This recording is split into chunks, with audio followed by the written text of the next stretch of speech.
Olá, tudo bem? Como é que tem passado? Estamos agora para mais uma parte do nosso estudo de bibliologia no curso A Bíblia. Aprenda quase tudo sobre ela.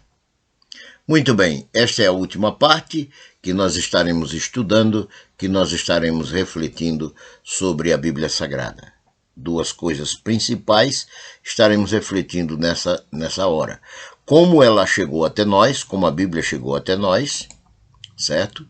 E também sobre as versões e traduções da Bíblia Sagrada. Muito bem, como a Bíblia chegou até nós? A história de como a Bíblia chegou até nós, na forma como conhecemos, é longa e é também muito fascinante.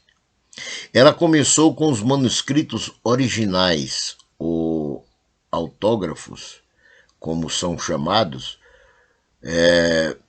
Esses textos originais foram escritos por homens da antiguidade, movidos pelo Espírito Santo, como diz o apóstolo São Paulo na sua segunda carta a Timóteo, capítulo 3, versículo 16, e o apóstolo São Pedro, na segunda carta de Pedro, capítulo 1, e os versículos 21 e 20 e 21.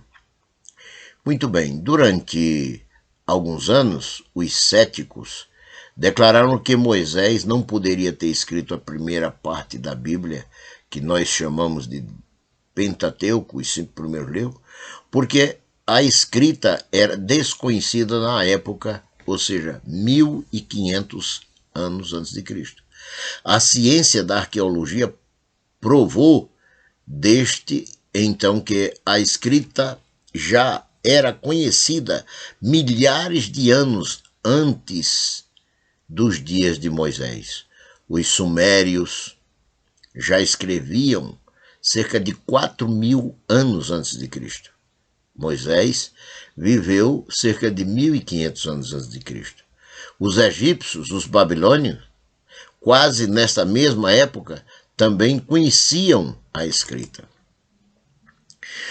Materiais escritos antigos que foram encontrados pelos arqueólogos, como em pedra, argila, madeira, couro, papiro e códice e etc. Esses escritos mostram muito isso. Sobre as pedras, muitas inscrições famosas encontradas no Egito, como também na Babilônia, foram escritas em pedras.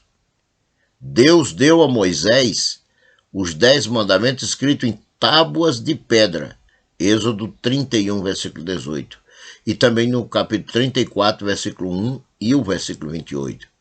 Dois outros exemplos são escritos a pedra moabita, 850 anos antes de Cristo. A inspiração de Siloé, encontrada no túnel de Ezequiel, junto ao tanque de Siloé, 700 anos antes de Cristo. Argila, muitas inscrições famosas encontradas no Egito e também na Assíria e na Babilônia eram de argila, preparadas em pequenos tabletes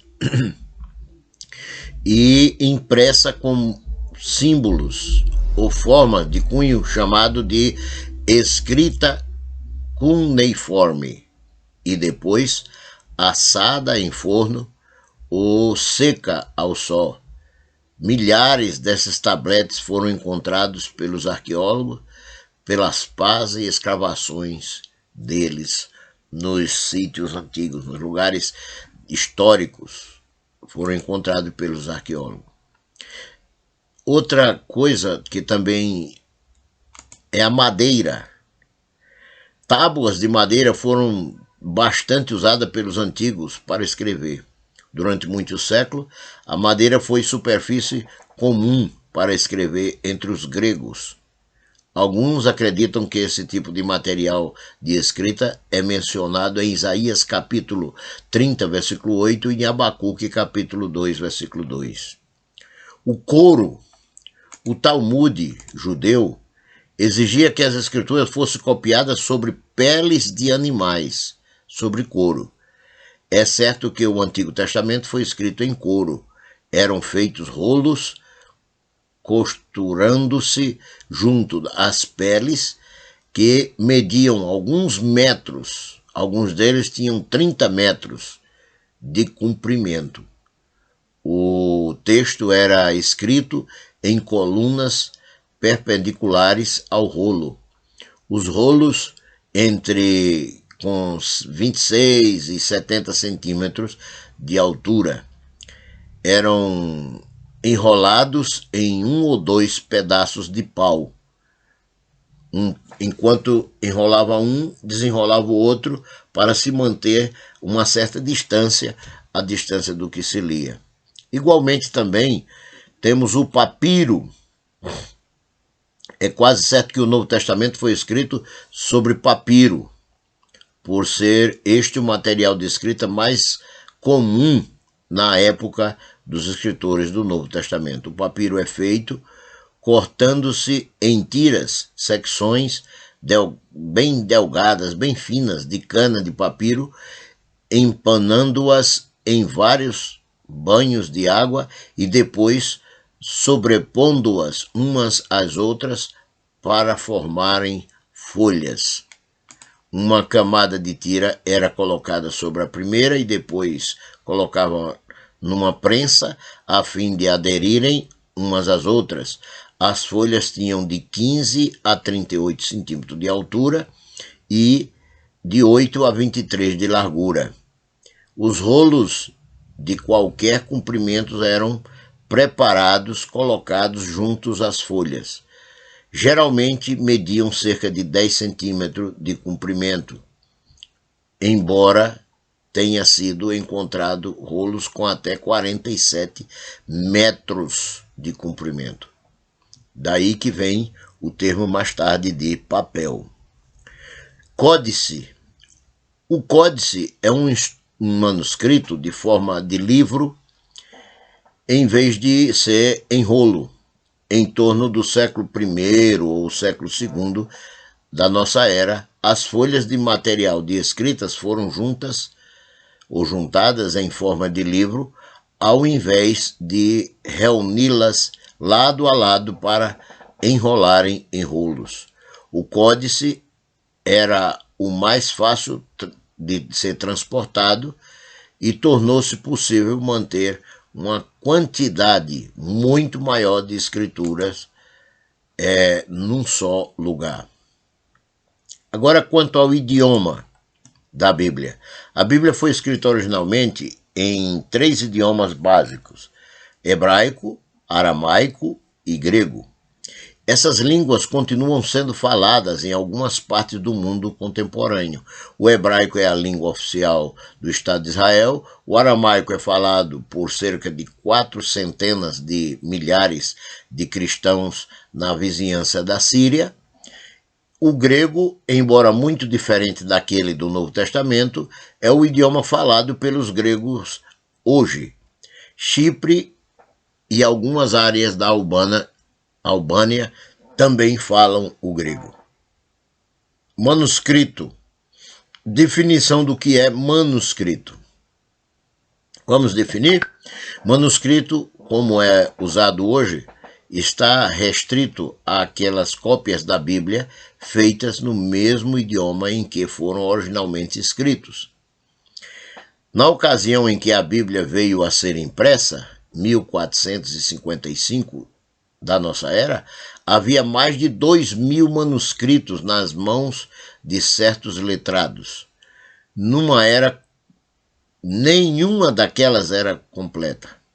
Alguns contêm pequenas porções de textos originais, mas reunidos podem assegurar um texto completo.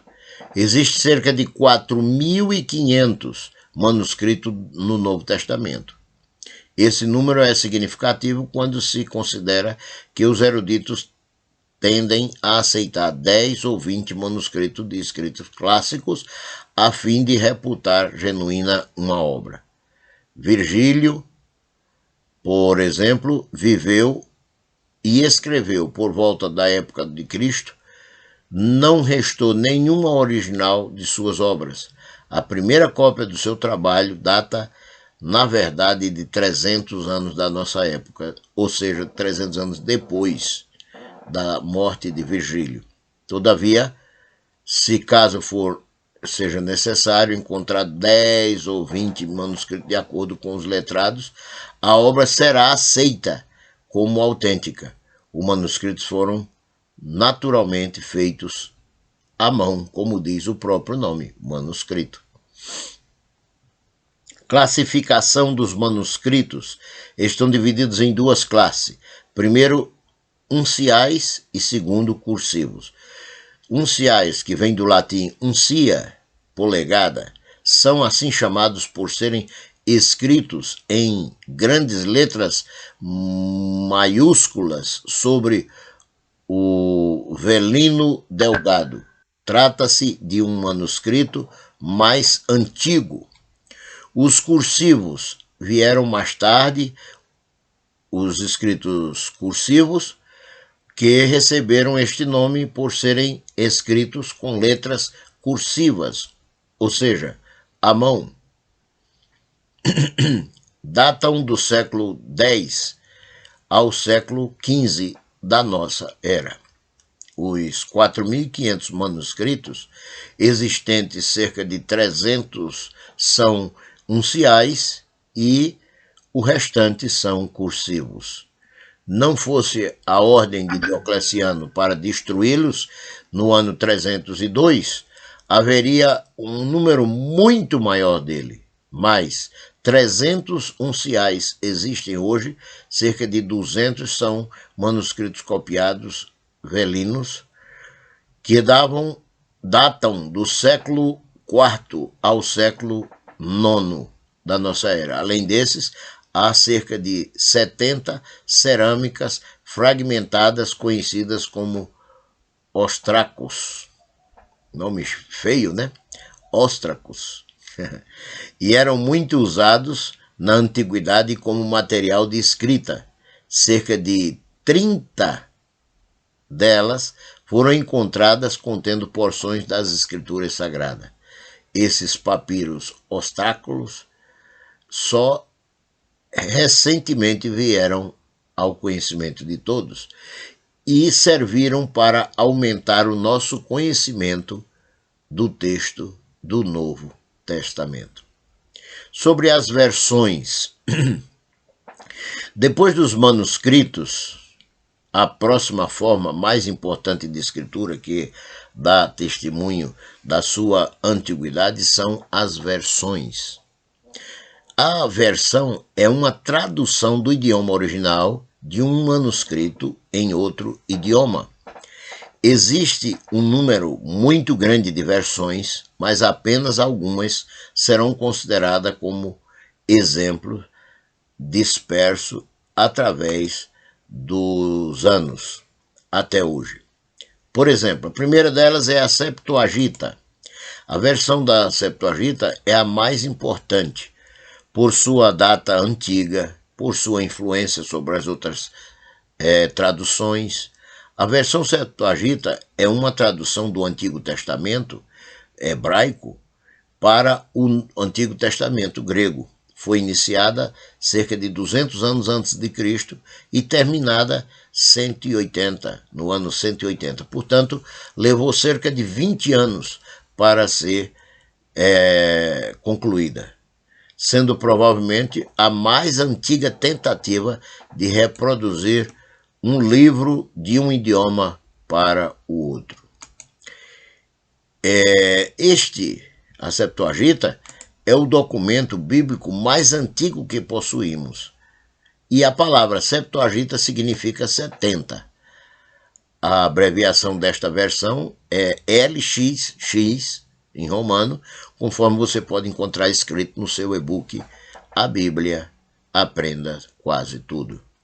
E às vezes chamada de versão alexandrina, por ter sido traduzida na cidade de Alexandria, no Egito. Esta obra notável é denominada Septuaginta por causa de uma velha lenda que fala de 72 eruditos procedentes da Palestina, 6 de cada uma das 12 tribos de Israel, que viajaram para Alexandria, onde se diz que completaram a obra em 72 dias.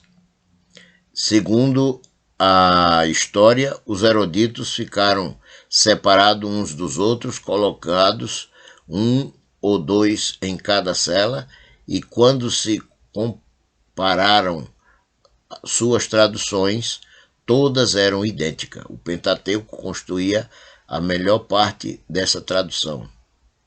A Septuaginta foi comumente utilizada nos dias do Novo Testamento e mostrou-se muito útil na tradução da Bíblia nos anos subsequentes. Agora vamos para uma outra versão, o chamado Pentateuco Samaritano. A raça samaritana ela surgiu após os assírios terem conquistado o reino do norte de Israel, cerca do ano 721 a.C., eles levaram a maior parte das 10 tribos para o cativeiro. Sargão, rei da Assíria, então, mandou muitos povos idólatras das suas províncias orientais para Israel. Isso está registrado realmente na Bíblia, no segundo livro dos Reis, no capítulo 17, versículos 5, 6 e 24. Esses povos fizeram casamento misto com os israelitas que tinham ficado na terra, formando assim a raça samaritana, uma mistura de israelitas e pagão. Eles estabeleceram um culto rival ao dos judeus, construíram um templo no Monte Gerizim. Os samaritanos aceitavam apenas o Pentateuco, ou seja, o Gênesis até Deuteronômio, Gênesis, Êxodo, Levíticos, Números e Deuteronômio. O Pentateuco samaritano é um Pentateuco hebraico escrito em letras samaritanas.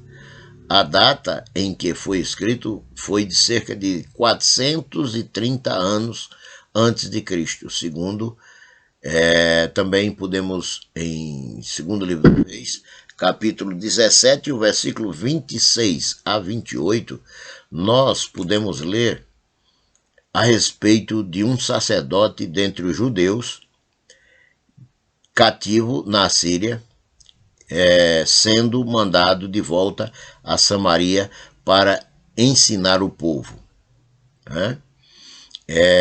Existem cerca de 100 cópias dessa versão dos samaritanos em lugares diferentes da Europa e também das Américas. O manuscrito mais antigo conhecido data do ano 1232 a.C. Encontra-se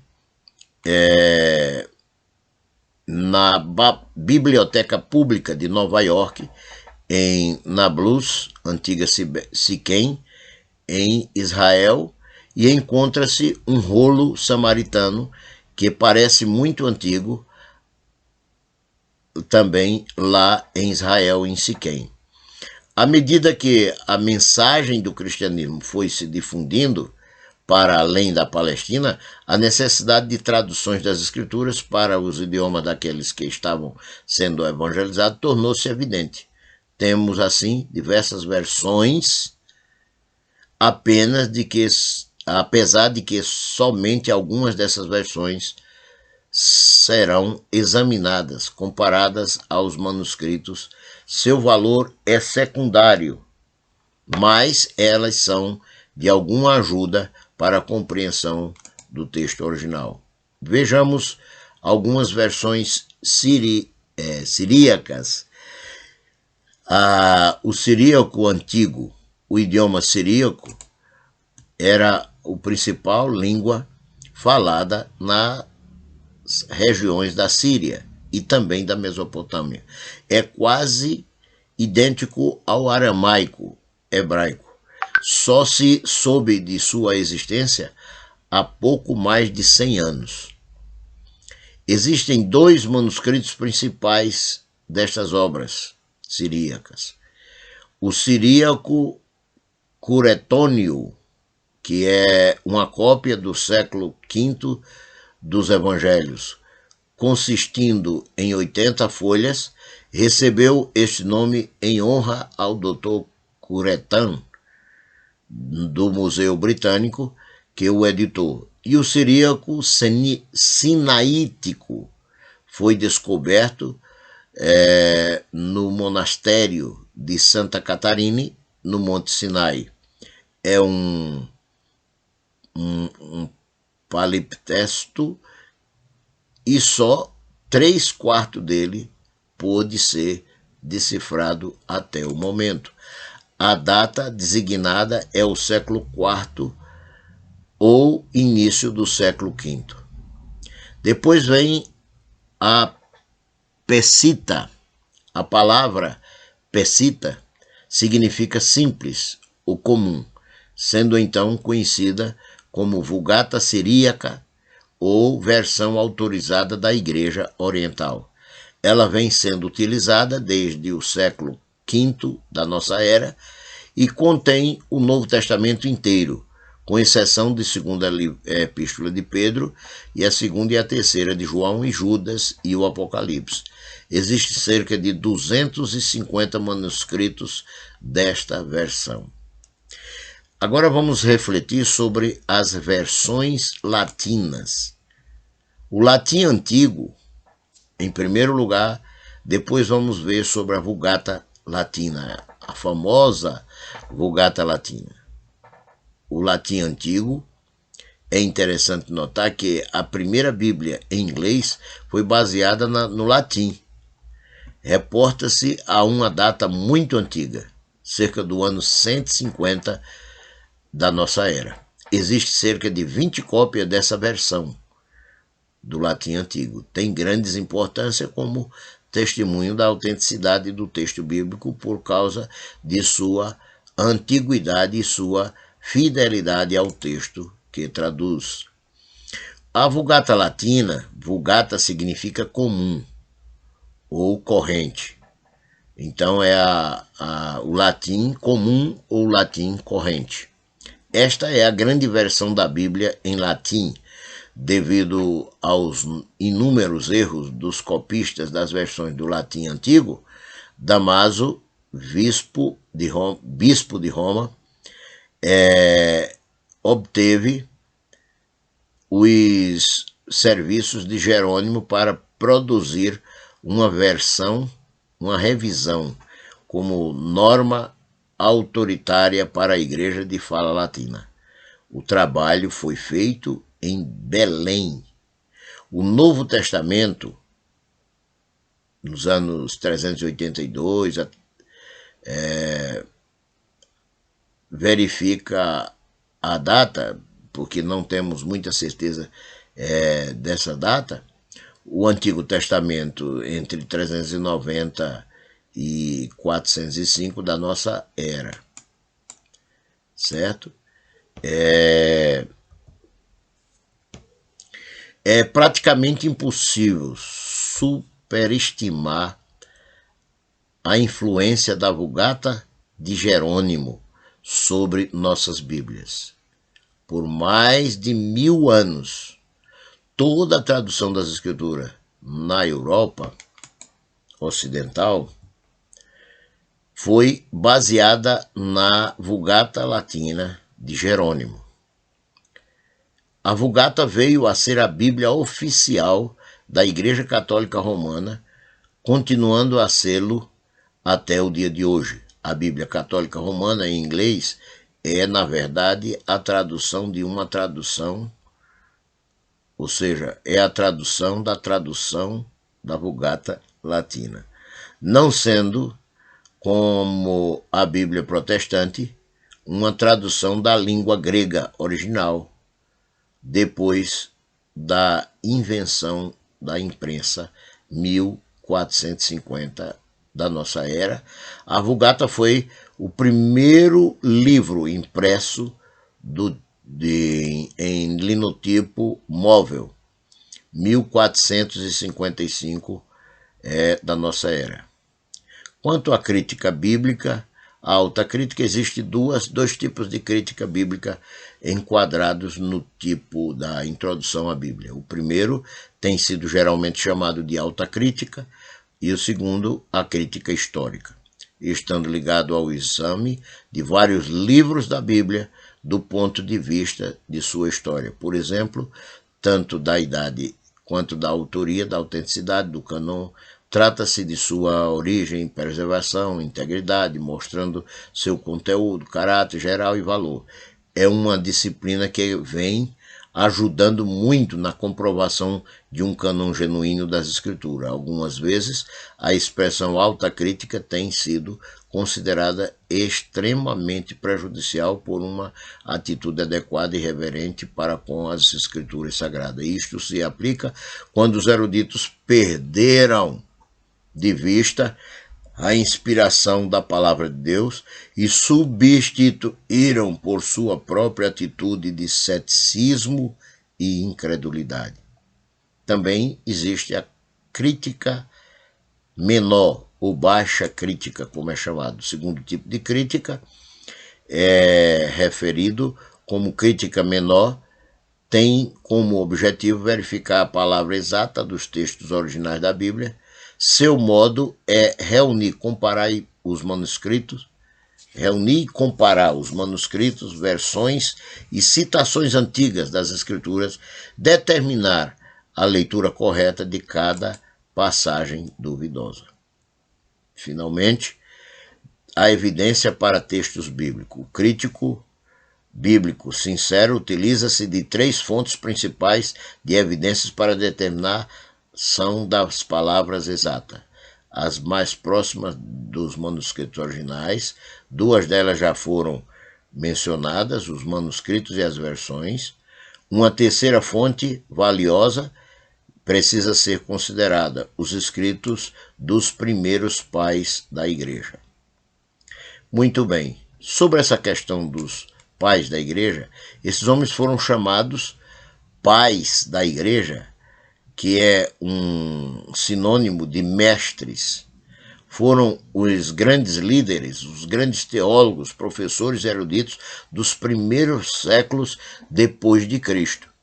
Eram cristãos dedicados que escreveram sermões e comentários sobre a Bíblia.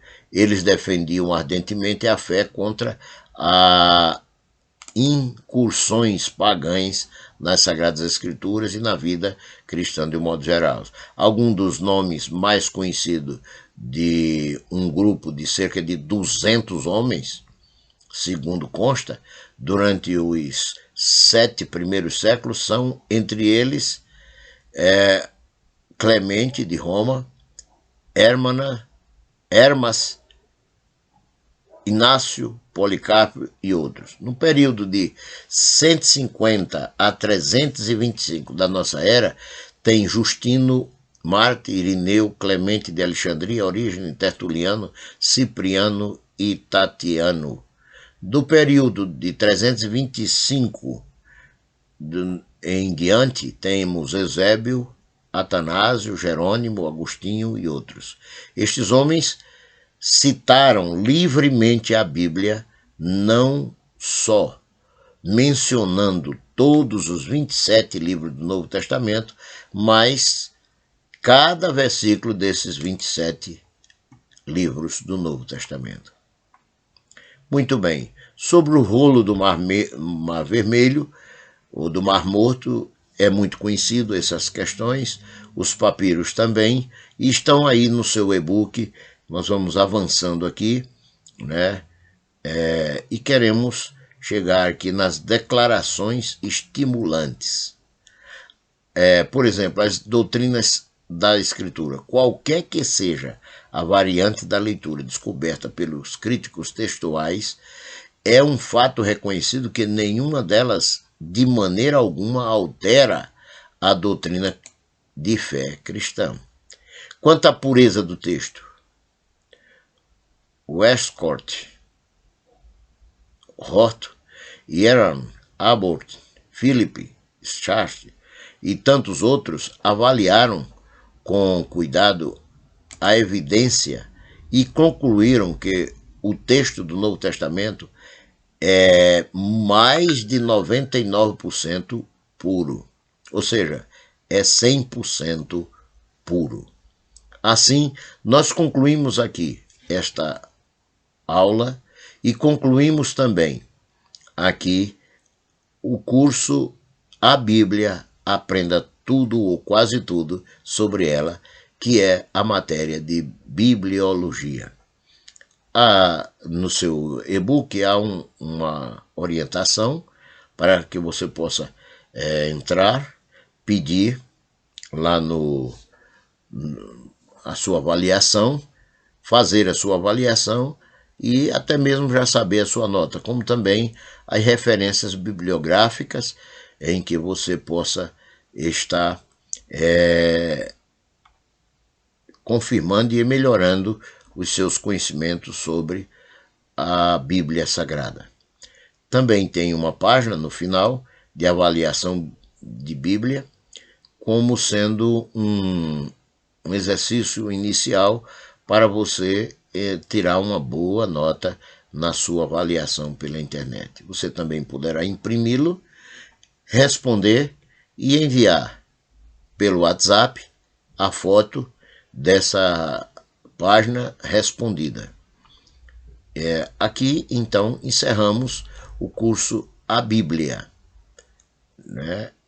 Aprenda tudo ou quase tudo sobre a Bíblia. Assim você terá concluído a primeira matéria da sua formação completa em teologia. Que Deus, o Pai, em Cristo Jesus, no poder do Espírito Santo, te dê força, que te dê ânimo para prosseguir e chegar até o final dessa formação, que são 77 ou 79 matérias para chegar a se tornar um teólogo em teologia clínica. Deus abençoe em nome de Jesus.